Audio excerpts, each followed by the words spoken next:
कब्र से निकलने के बाद में उसको दी जाएंगी। 15 सजाओं में उसको गिरफ्तार किया जाएगा। मेरे प्यारे मोहतरम, आप अंदाजा लगाएं, क्या हमारे कमजोर जिस्मों में ये ताकत है कि अल्लाह के अजाब को हम बर्दाश्त कर पाए? नहीं, हरगिज नहीं। हम गुनहगार हैं, सियाकार खताकार हैं, हम कमजोर जिस्मों वाले हैं। हमारे कमजोर जिस्मों में ये ताकत नहीं कि हम अल्लाह के अजाब को बर्दाश्त कर पाएं। तो मेरे प्यारे, जब हम अल्लाह के अजाब को बर्दाश्त नहीं कर सकते तो क्यों ना हम उसकी बारगाह में सर झुकाएं, उसकी बारगाह में बुलंद मकाम हासिल करें। और वो रब इतना रहीम है, जब हम उसकी बारगाह में सर झुकाते हैं, रब तबारक व तआला हमारी दुआओं को अपनी बारगाह में कबूल फरमाता है।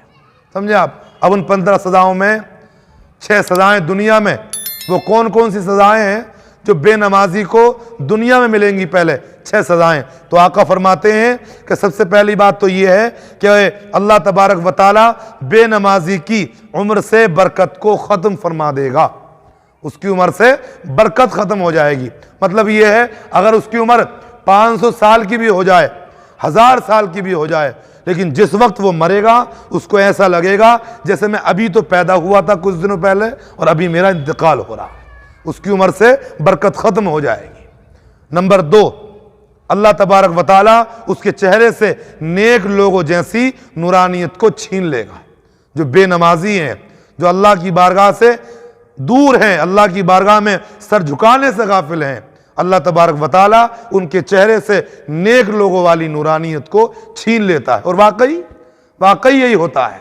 आप एक नमाजी का चेहरा देखें कि रब तबारक व तआला उसके चेहरे पर कितना नूर अता फरमाता है, और एक बेनमाजी का चेहरा देखें कि उसके चेहरे की जो है नहूसत का आलम ये होता है कि बेनमाजी की नहूसत उसके चेहरे पर झलक जाती है।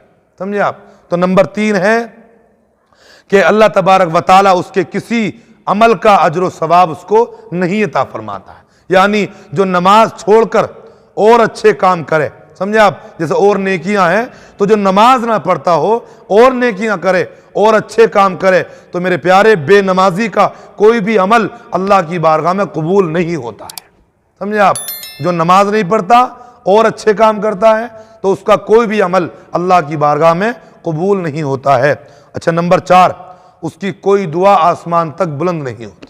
आज हम लोग कहते हैं कि पता नहीं हमसे कौन सा गुनाह हो गया, क्या गलती हो गई कि हमारी कोई दुआ कबूल ना हो रही। अरे मेरे प्यारे, तूने अल्लाह की बारगाह में सर झुकाना छोड़ दिया है, ये बता कि इससे बड़ी गलती और क्या होने वाली है?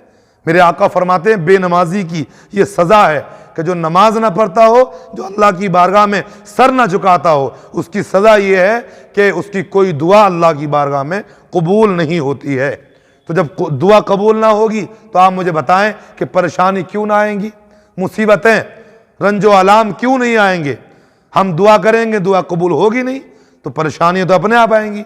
मेरे प्यारे, दुआ उसकी कबूल होती है जो अल्लाह की बारगाह में सर झुकाता है।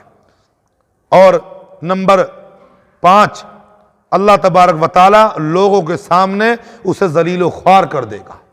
जो बेनमाजी होगा उसकी कोई इज्जत ना होगी, कोई कहीं कोई वक़ात व कदर ना होगी।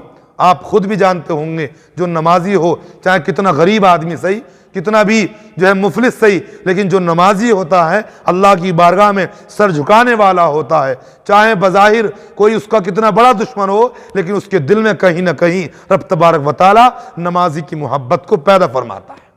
नमाजी से सबको मोहब्बत होती है। समझे आप?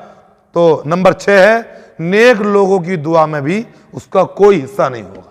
मतलब ये है कि अगर वो नेक लोगों से भी दुआ करवा ले कि मेरे लिए दुआ कर दो, मैं परेशान हूँ, मैं बीमार हूँ, मैं नाचाकियों का शिकार हूँ, मैं तंगदस्तो बेरोज़गार हूँ, मैं नाफरमान औलाद की वजह से बेजार हूँ, समझे, मेरे लिए दुआ कर दो, तो उसके बारे में किसी की दुआ कबूल नहीं होगी। समझे आप?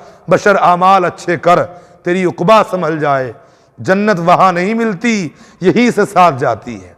मेरे प्यारे, ये तो दुनिया की 6 सज़ाएँ हैं। अब जो मौत के वक्त 3 सज़ाएँ मिलती हैं बेनमाजी को, वो बड़ी दिल को दहला देने वाली हैं।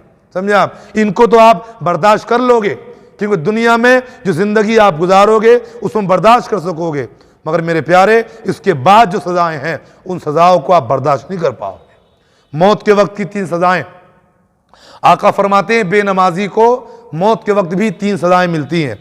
नंबर 1, वो जलील होकर मरेगा, बेनमाजी जलील होकर मरेगा। और नंबर 2, भूखा मरेगा, जब उसकी मौत आएगी उसको बेइंतहा भूख लगी होगी। और नंबर 3, मरते वक्त इतनी सख्त प्यास लगेगी उसको। मौत के वक्त की 3 सजाएं हैं ये। नंबर 3,